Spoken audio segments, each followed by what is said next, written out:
Ladies and gentlemen, have you ever seen a vehicle so minimal it makes a bicycle look over-engineered? A machine so stripped down it makes IKEA furniture seem decadent?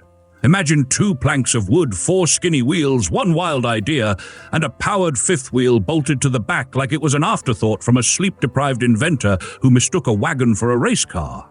Friends, meet the Smith Flyer, and later, the Briggs Stratton Flyer. A vehicle that looks like a child's soapbox derby car hooked up with a lawn edger and decided to hit the open road. Before we unpack this brilliant madness on wheels, do us a favor.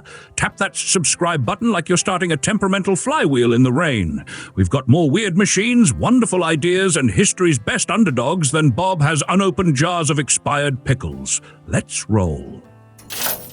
The year was 1914. America was a boiling stew of innovation, ambition, and people falling off early motorcycles.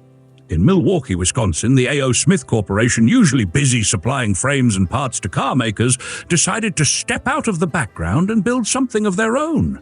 What they built was so simple, so daring, it became a legend. The Smith Flyer. Now, they didn't exactly invent the concept. Credit for the original motor wheel idea goes to Arthur William Wall in the UK, whose Wall auto wheel was a strange contraption designed to power bicycles. A.O. Smith licensed the Wall auto wheel in 1914, first sold it for bicycles, then introduced the wooden buckboard Smith Flyer around 1915 to 1916. Chief engineer Reuben Stanley Smith patented several versions, including one that looks like a pushcart with an attitude. These patents, like US 373,918, would later land in the hands of Briggs Stratton, the small engine kings, when they bought the Flyer program in 1919. At the time, Americans were wild about cyclecars, tiny, cheap 1- and 2-seaters made of whatever materials the builder had lying around. The Smith Flyer fit right in. It was light, cheap, and perfect for short city hops. It also looked like the vehicle equivalent of a dad who swears he knows what he's doing when assembling a trampoline without instructions. And here's the twist. It wasn't just about the car. The star of the show was that motor wheel, a self-contained engine, hub, and tire in one unit. Briggs Stratton knew it.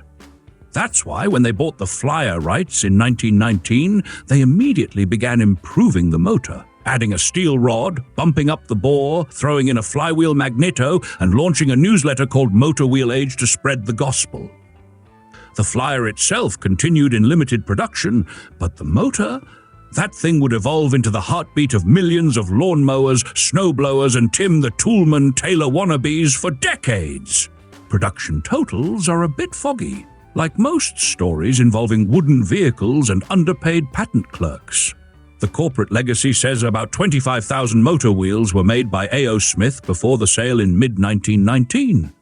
Flyers were just one of several applications. Today, surviving Flyers are museum darlings and auction unicorns. Estimates say there are only dozens left, not hundreds. So how exactly do you drive a wooden plank? Technically, it's a wooden buckboard with 2 seats, no suspension, and no windshield. Think of it as a picnic bench with dreams. The Flyer's secret sauce was the 5th wheel hanging out the back. This wasn't just any wheel. It was the engine, the powertrain, and the main source of drama.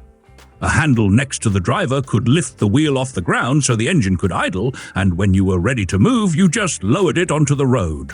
No clutch, no gears, just 1 cylinder, 1 belt, and a whole lot of trust.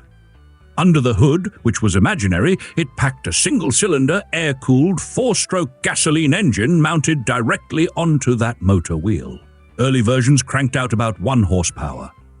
When Briggs Stratton got involved, they pushed it closer to a whopping 2 horsepower, thanks to the bore upgrade and better materials. The engine displacement hovered around 200 cc. There was no gearbox, no reverse, no neutral. The throttle sat on the steering tiller. You got moving by dropping the drive wheel, and if you wanted to stop, well, pray you had strong shoes. There was a foot brake for the front wheels. Let's talk size. The wheelbase measured about 62 inches, 1,575 millimeters, the width a mere 30 inches, 762 millimeters, meaning you could lose it between 2 wheelbarrows. The weight? A featherlight 135 pounds, 61 kilograms. The wheels were standard 20 inches bicycle types, the kind you'd see on a child's tricycle or an overconfident penny-farthing enthusiast. It topped out at 22 miles per hour, 35 kilometers per hour on a good day, going downhill with a favorable wind and maybe a light prayer. Fuel economy?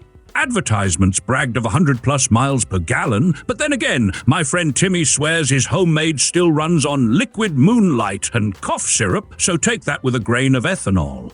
The Flyer wasn't about comfort, looks, or style. It was about mobility at its most brutally honest.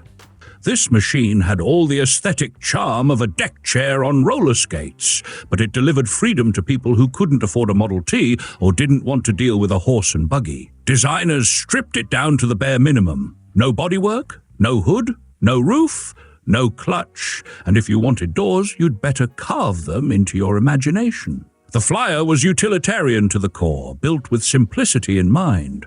A set of wooden planks formed the chassis, doubling as the frame and the suspension, with the natural flex of the wood absorbing bumps, sort of. Actually, mostly not. You didn't drive a Flyer so much as hold on and hope. In its own weird way, it was a freedom machine.